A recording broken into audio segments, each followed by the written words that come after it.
Hola, bienvenidos un día más a este espacio que patrocina el ilustre Colegio Oficial de Enfermería de la región de Murcia. Creo que en estos espacios que hemos iniciado, en la que estamos dando voz al mundo de la enfermería, nos estamos acercando cada vez más a estos profesionales que tenemos a nuestro lado día a día. Hoy les propongo que centremos nuestra entrevista en la atención primaria.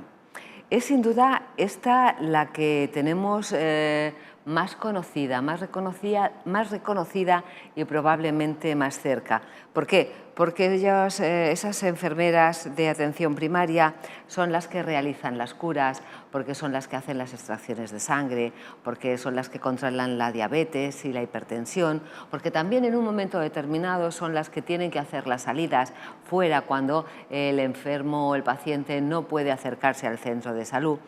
Es decir, que disfrutamos de unas maravillosas enfermeras que cubren esa atención primaria en la que nos vamos a centrar. Y precisamente para ello contamos esta tarde con Juan Antonio Alcázar. Muy buenas tardes. Hola, buenas tardes. Juan Antonio, yo no sé si me he equivocado o no, pero ¿sería correcto hablar del término enfermera para hablar de hombres y mujeres que ejercen la enfermería? Sí, es correcto. No te has equivocado. Es un término genérico y particular que, de hecho, organizaciones internacionales como la Organización Mundial de la Salud, el Consejo Internacional de Enfermería, los diferentes consejos nacionales de los diferentes países utilizan normalmente en sus escritos, en las exposiciones, con la aclaración que puede llevar a cualquiera de esos escritos o publicaciones que a pie de página especifiquen que el término enfermera es tanto para la enfermera como para el enfermero, pero el término genérico aceptado es enfermera. Otra cosa es que la relación entre yo y mis pacientes se refieran a mí como mi enfermero o el enfermero. Eso es independiente, pero perfectamente es enfermera. Que si hablamos del colectivo de enfermeras, incluimos a varones sí. y a mujeres. Sí. Perfecto, pues eso ya lo tenemos aclarado porque era una duda que realmente tenía desde hacía bastante tiempo. Ustedes, los enfermeros de atención primaria, representan un potencial importantísimo, un número importante, elevado. Y con otros invitados en programas anteriores hemos estado hablando de lo mucho que ha evolucionado la enfermería en los últimos años. Esa evolución se ha cuantificado en mejoras para el usuario, pero también para la propia formación de los enfermeros. ¿Qué le parece si vamos a repasar un día a día en lo que es la actividad de un enfermero, una enfermera dentro de la atención primaria? Vamos a empezar por eso que se puede llamar procedimientos técnicos básicos. ¿Cuáles son? Los procedimientos y las técnicas básicas de la profesión de enfermera es un pilar básico dentro de nuestra profesión, de la realización de actividades para dar un mejor cuidado. Técnicas. Pues técnicas, pues desde la extracción de sangre, toma de muestras, realizar curas en las diferentes variedades y sitios del cuerpo humano, realizar técnicas más específicas como cuidados de ostomía, sondaje, terapia intravenosa, otros procedimientos de tratamiento como son la aerosolterapia, la técnica inhalatoria o cualquier medicación que podamos dar, son técnicas que realizamos, todas esas y muchas más. Todo eso requiere un procedimiento. El procedimiento es qué técnica voy a realizar, a quién se la voy a realizar, cómo se la voy a realizar y qué consecuencia o a qué conlleva esa técnica. Va a tener para la persona que lo recibe. Entonces, esos cuidados que estamos realizando a esa persona, pues bien, todo eso lo aprendemos. Lo aprendemos no solamente desde que estamos estudiando la carrera universitaria, sino también a lo largo de toda nuestra vida profesional, incluso después. Hay enfermeras que incluso ya jubiladas, que no ejercen la profesión, siguen actualizándose en conocimientos y cuando les preguntas, pero bueno, ¿tú te has jubilado ya? Dice, sí, dice, pero es que tengo el gusanillo ese que no quiero quedarme atrás, quiero seguir actualizando porque es que me interesa, es que quiero seguir aprendiendo todos esos procedimientos, todas esas técnicas, quiero seguir aprendiendo todo lo que sale nuevo. ¿Y todo eso sería dentro del aprendizaje técnico básico? Sí. Porque si seguimos avanzando, ustedes son importantísimos a la hora de generar conductas para la salud y las actividades preventivas dentro de la ciudadanía. Claro que sí. Como bien tú has dicho antes, estás referido a diferentes programas que se desarrollan en atención primaria, la diabetes, hipertensión, las personas que tienen problemas pulmonares, la enfermedad obstructiva crónica, también está el programa del niño sano, lo del PIAN, que es el programa integral a la atención a la mujer. Son una serie de programas que se desarrollan dentro de la atención primaria, pero que para que eso aparezca, primero se ha tenido que producir un problema. Si no existiera la diabetes, no habría conductas ni actividades generadoras para la diabetes. Entonces, aparece la diabetes, intentamos solucionar la diabetes, pero a su vez realizamos actividades para desarrollar conductas saludables. Entonces, todos esos programas tienen conductas saludables, tienen actividades para desembocar a eso. Por ejemplo, todas las actividades de toma de muestras que se realizan dentro del PIAN,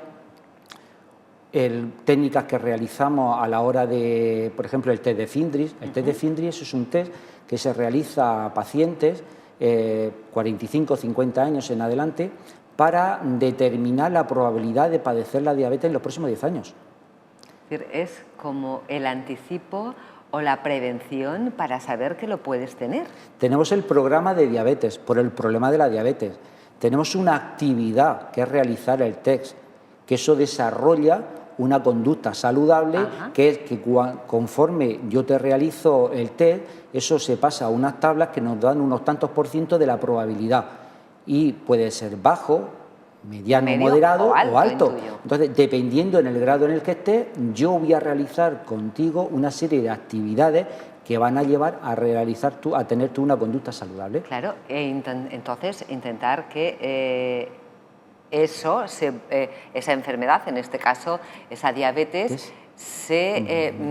baje, claro, su la incidencia o que por y lo los menos problemas se retrase, secundarios, claro, se retrase la aparición. Pues eso es importantísimo. ¿Y los ciudadanos somos conocedores de todo eso?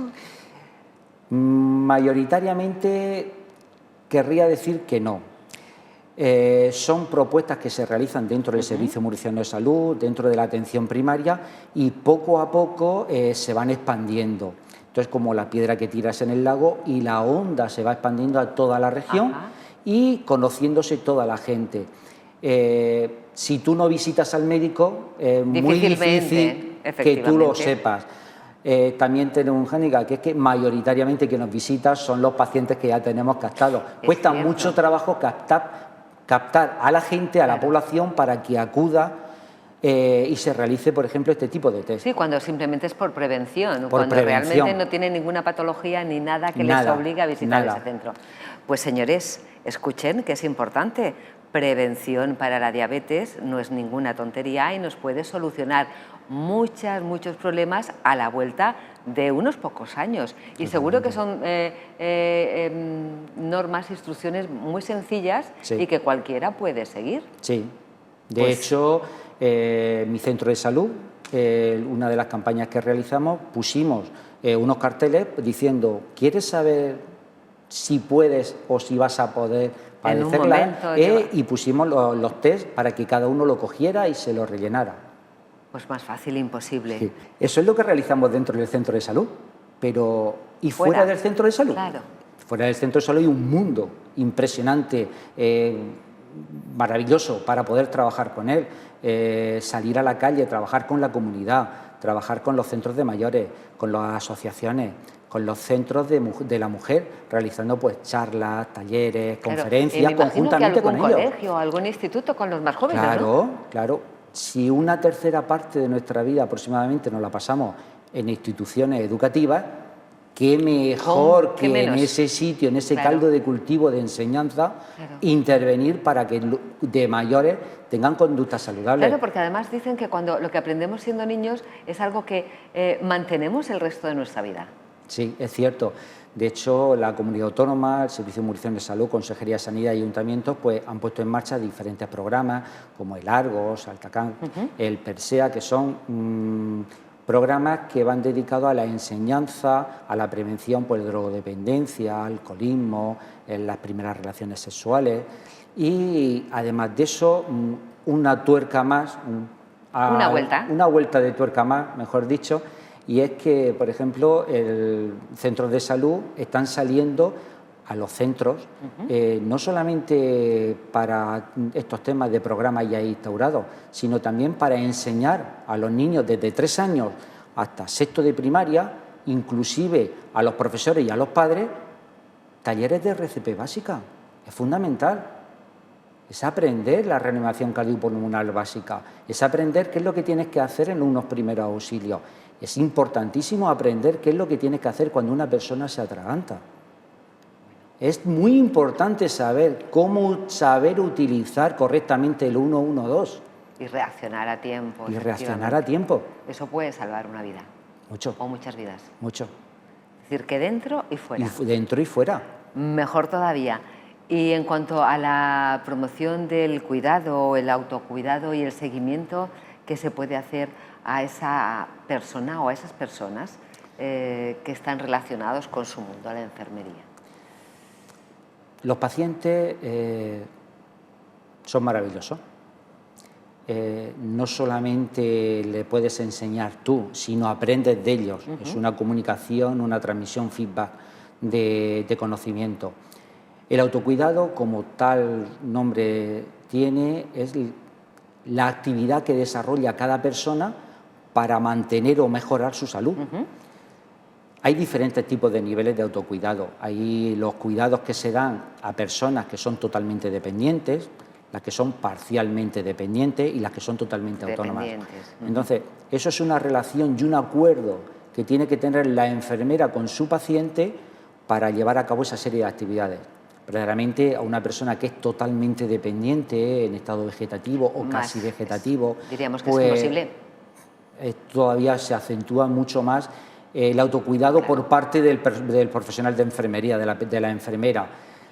Luego, en el parcialmente dependiente, aquí hay una relación entre el paciente y la enfermera, en la cual se ponen de acuerdo qué actividades va a realizar el paciente y qué actividades va a realizar la enfermera, siempre de mutuo acuerdo.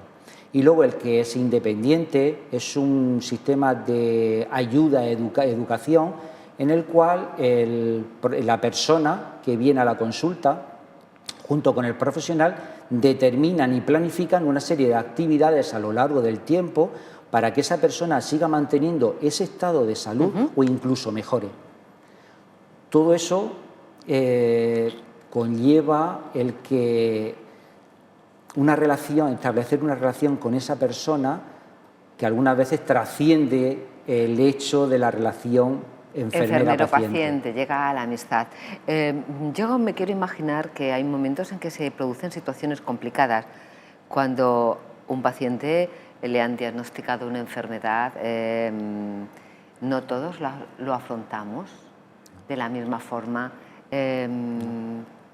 ¿Cómo ustedes, desde el mundo de la enfermería, pueden encarar a que una persona afronte su problema y se adapte a esa situación nueva que se está produciendo en su vida? Es un problema grave, crudo y algunas veces difícil de solucionar. Vamos a ver, el afrontamiento de un problema es desarrollar una serie de técnicas, una serie de actividades que tiene que realizar la persona para poder, dentro de los problemas que tiene, saber qué recursos tiene para poder solucionarlo. Hay una serie de estrategias para poder realizarlo. Una de ellas es tener conocimiento de ese problema, saber asumirlo, ese problema, intentar abordarlo de diferentes puntos de vista, relajarse para poder afrontarlo, confiar en nosotros mismos y en nuestras capacidades y admitir los límites que tenemos. Y sobre todo, saber pedir ayuda y cuándo hay que pedirla.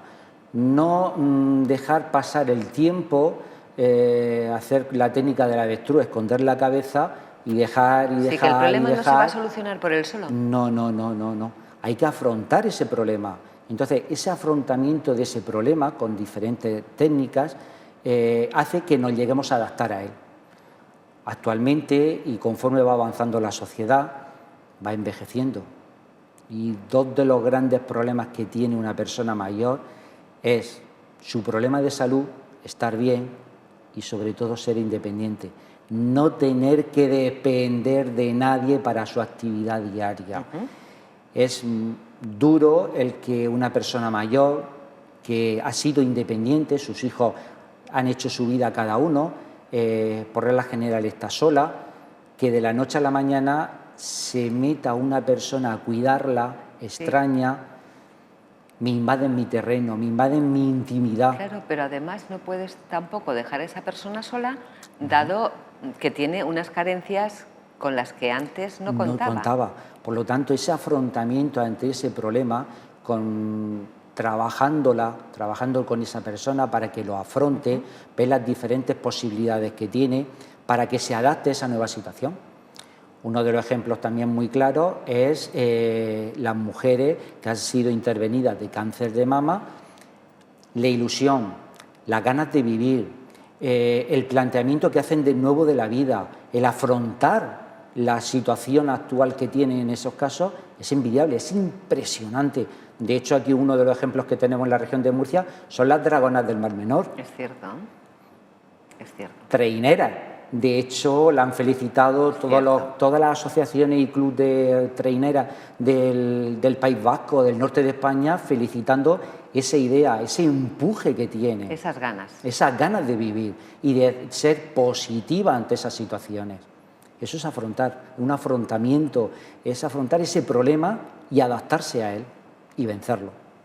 La parte psicológica es muy importante a la hora de afrontar cualquier problema y sobre todo la predisposición, bajo mi punto de vista. Pues todo eso lo realiza una enfermera en su consulta día a día y con cada uno de los pacientes. Y dentro de la atención primaria. Y dentro de la atención primaria. Dentro del sector que uno de los hablando. Problemas que en este caso tiene la enfermera es que tú entras a mi consulta, yo te atiendo, afrontamos ese problema, intentamos entre los dos que te adapte de la mejor forma posible a él, y cuando sales por la puerta, yo tener que pararme unos segundos, resetearme para que el paciente que entra de nuevo, atenderlo, no como si fuera el primero que voy a atender ese día, no, es como si fuera el único que voy a atender ese día. Dejando atrás toda la problemática y situación que hayas vivido con otros enfermeros. Esto a mí me parece muy complicado, porque es verdad que la formación que ahora tiene el mundo de la enfermería es bastante buena, el aprecio que tienen los ciudadanos en general por la labor que realizáis el día a día es excelente, pero para ese reseteo, para que parezca que cada paciente que va a vuestra consulta o vosotros visitáis en su casa sea el único, es necesaria una formación constante. Desde luego. No solamente el periodo universitario, se lo pasa uno fenomenal, termina la universidad y dice, ya está, yo me he formado, soy enfermero y voy a trabajar. Y ya he terminado. No, eso no es así. Precisamente cuando empieza. Empieza el formarte, no solamente de forma práctica, sino de forma científica, el realizar cursos, el hacer actividades científicas, el hacer estudios, el colaborar con los demás profesionales. Todo eso conlleva un gran trabajo posterior. No solamente el profesional que voy, me hago mi turno de trabajo, 7, 10, de 14, 24 horas, me voy a mi casa. No, es seguir formándome, porque de forma egoísta, si yo voy a que me atienda un enfermero a un centro de salud, a un hospital, a cualquier centro sanitario, yo quiero que me atienda el mejor formado. pues de forma egoísta yo me tendré que formar de la mejor forma posible para dar la mejor atención posible a mis pacientes. Y la misma respuesta que tú necesitas o te gustaría que te dieran. Claro que sí. Y esto con dos hándicaps. Uno de ellos que la formación terminas y hay una formación que tú pagas y te la dan. Diferentes cursos, talleres, máster, los cursos de doctorado. Hay otra parte que te da el servicio público, la administración pública. Cuando estás trabajando ya de una forma más o menos estable, la administración pública te da cursos de formación continuada. Pero hay un problema, y es que me los da en turno de mañanas. Y si yo estoy trabajando turno de mañana en mi centro de salud, ¿qué tengo que hacer? ¿Renuncio a esa formación o la hago? Y entonces ahí entra la valoración personal de decir, es que si yo me voy, en casi la mayoría de las ocasiones no me ponen sustituto. Mi trabajo es, se lo llevan, sobrecargan mis compañeros o bien me lo tengo que sobrecargar yo en consultas posteriores. O el paciente no se ve atendido en ese momento. Claro. ¿Qué pasa? Retraso en la consulta, de pedir cita, horario postergado. Y el otro hándicap, ¿de acuerdo? No lo hago por la mañana, lo hago por la tarde. Por la tarde es mi tiempo libre, es el tiempo que dedico a mi familia, sí, el tiempo personal, a mi vida personal. ¿Qué es lo que hago? Pues lo que se hace muchas veces que a costa de mi tiempo personal, el que tengo que dedicar a mis hijas, a mi familia, a mi compañera, mi compañero, lo realizo y estoy haciendo cursos. Y cuando estás ahí dices, ¿y qué hago yo aquí? Y de pronto dices, no, porque lo que me está explicando este profesional que me está explicando una cosa, ya estoy pensando en qué paciente con nombre y apellido voy a aplicarle eso. Y además se lo voy a enseñar a mis compañeras y pues si tengo alguna duda, llamaré a este profesor que me está enseñando esto y diré, oye, ¿esto cómo va? Claro, ¿cómo lo puedo ampliar? Juan Antonio, nos queda muchísimo de lo que hablar, pero hemos consumido con creces el tiempo que teníamos previsto para este programa. Así es que solamente me resta emplazarte a cualquier otro momento. Seguiremos hablando largo y tendido sobre la atención primaria en la enfermería y a ustedes muchísimas gracias por un día más estar acompañándonos. Muy buenas tardes.